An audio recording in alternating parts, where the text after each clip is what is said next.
Welcome, everyone. I want to start with a question, and I promise it's more revealing than it seems. Look at these two shapes. One is soft and flowing, the other sharp and jagged. If I told you one was called Bouba and the other Kiki, which is which? You almost certainly know, and the fact that you know without ever having heard these words before is the doorway into one of psychology's most elegant discoveries.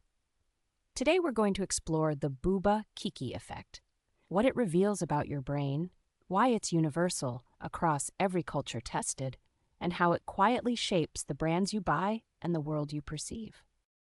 Here's our roadmap for today.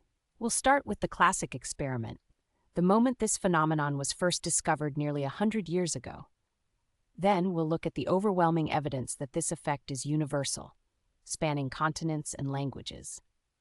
We'll unpack the science of why your brain makes this connection, explore how brands exploit it every day, and finally step back to ask what this tells us about language, design, and human cognition. Let's begin where all good psychology starts, with a simple experiment. Picture yourself in Wolfgang Köhler's lab in 1929. On the table are these two shapes. One is rounded, organic, almost amoeba-like, it seems to flow. The other is angular, sharp, with points jutting out in every direction. It feels aggressive. Köhler gives you two made-up words, originally maluma and takete, and asks you to match them to the shapes. There is no correct answer.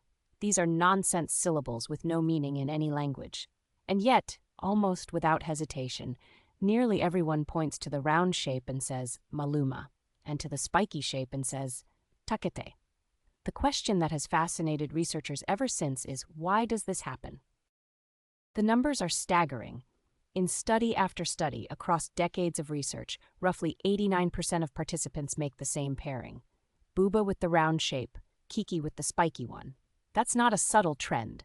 That's near total consensus on a task that should, by all logic, produce random 50-50 results. Think about what that means. When you strip away language, culture, education, when you give people pure sound and pure shape, their brains converge on the same answer almost 9 times out of 10. This is the Bouba-Kiki effect, and it tells us something fundamental about how the human mind is wired. Now here's where it gets really interesting. You might wonder, is this just a Western phenomenon, something taught or culturally transmitted? The answer is a resounding no. Let's travel from Köhler's original lab in 1929 Berlin to a massive cross-cultural study spanning 25 languages and 917 participants worldwide. From Tanzania to Namibia to urban America, the effect holds. Remote cultures with no exposure to Western languages still make the same Bouba-Kiki match. This is not learned behavior. This is something deeper in the architecture of the human mind. Let me put some numbers on the universality claim. Recent controlled studies show an 89% overall match rate. That's the headline figure.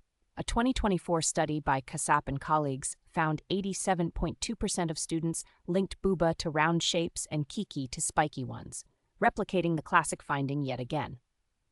The cross-cultural evidence is extraordinary. The landmark 2022 study tested participants across 25 different languages and writing systems. And with 917 participants, the statistical power is undeniable. When something survives that much scrutiny across that many different human populations, we're no longer looking at a quirk, we're looking at a law of human perception. So, what's actually happening in your brain when you make this connection? The answer is remarkably physical. It starts in your mouth. When you say Bouba, your lips round into a circle. You're literally making a round shape with your mouth, and your brain maps that motor experience onto the visual shape you're seeing. When you say Kiki, your tongue sharpens against your palate, your mouth stretches wide, and the sound is clipped and angular. Front vowels like the E in Kiki feel small and sharp across languages. Back vowels like the U in Bouba feel large and round. This is cross-modal correspondence. Your senses are talking to each other, and it's happening automatically, beneath conscious awareness, every time you encounter a new word. Now let's talk about the billion-dollar implication. Brands figured this out long before psychologists gave it a name. Take Nix. One syllable, sharp, clipped, decisive. It sounds precise and technical. Exactly what you want for a product that demands accuracy and trust. Now compare that to Udi, round, warm, bouncy, enveloping. The name sounds exactly like what the product feels like to wear, and this isn't accidental. Researchers have found that front vowels consistently appear in names for small, delicate products. Think iPhone, Mini, Pixie, Slim. Back vowels dominate names for large, bold, powerful ones. Think Dune, Lunar, Boom, Udi. The next time you're naming something, remember, the sound is the shape of your brand. So far, we've explored the what and the how, the experiment itself and the mechanism behind it. Now let's ask the bigger question. Why does any of this matter beyond being a fascinating curiosity? The answer takes us into the origins of language itself, the principles of modern design, and even the frontiers of artificial intelligence. Because the Bouba Kiki effect isn't just a party trick, it's a window into how meaning gets built from the ground up. Let me show you what I mean. On the left, consider language evolution. For decades, linguists held that the relationship between sound and meaning is arbitrary, that there's no inherent reason dog means dog except convention. The Bouba Kiki effect challenges that doctrine head-on. It suggests sound symbolism may be a fossil record of language's origins, a trace of how early humans first mapped sounds onto meanings before arbitrary words took over. On the right, think about design. Why do rounded corners feel safe and friendly while sharp edges feel dangerous or precise? UX designers, architects, and product creators use these principles intuitively every day.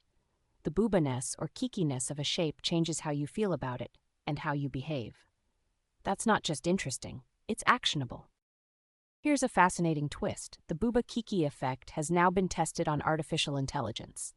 Researchers gave vision and language models the same task, match the pseudo-word to the shape. The results? AI models achieved 73% accuracy on Bouba Kiki tasks, but only 55% on general pseudo-word matching. That gap, 73 versus 55, tells us something crucial.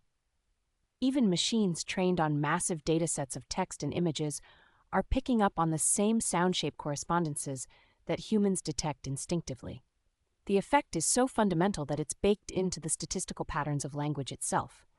If an AI can learn it from text alone, imagine how deeply it's wired into the human brain through a lifetime of embodied experience.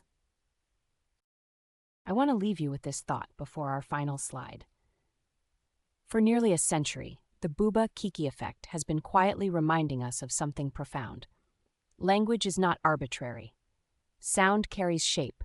The words we choose, whether naming a child, a product, a movement, or an idea, sculpt how others experience reality. It's not just what you say, it's how it feels in the mouth, how it lands in the ear, and what it evokes in the mind's eye. That's the real, lasting lesson of Bouba and Kiki. And once you see it, you'll never hear words the same way again. So, here we are at the end of our journey, and I want to return to where we started. With a choice between two shapes. Every time you name something, a brand, a product, a project, even a file on your computer, the Bouba Kiki effect is already at work in the minds of everyone who encounters that name. The only question is whether you'll harness it deliberately or leave it to chance. Because the science is clear. Round sounds build warmth, trust, and approachability. Sharp sounds build precision, edge, and impact.